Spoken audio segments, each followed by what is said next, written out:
Mastering, might, conquer conditional mistakes. Hello, language learners. Today, we're diving into the world of conditionals, focusing particularly on the modal verb, might.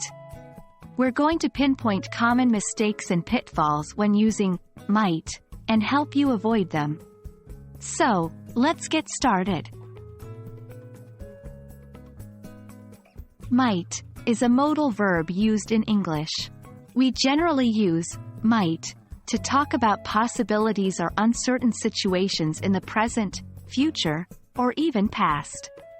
For example, I might go to the movies tonight, or she might have left her keys at home. One of the most common mistakes when using might is confusing it with may.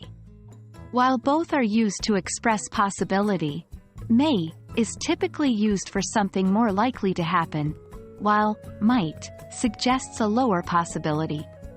Another common error is using might incorrectly in conditional sentences.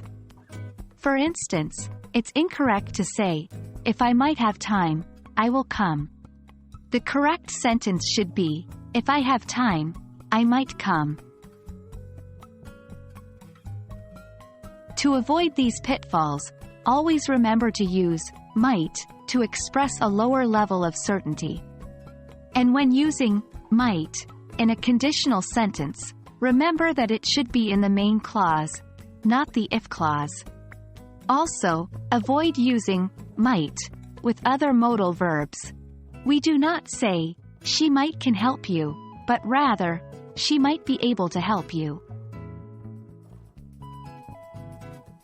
Let's do some practice. I'll give you a few sentences, and you'll determine whether might is used correctly.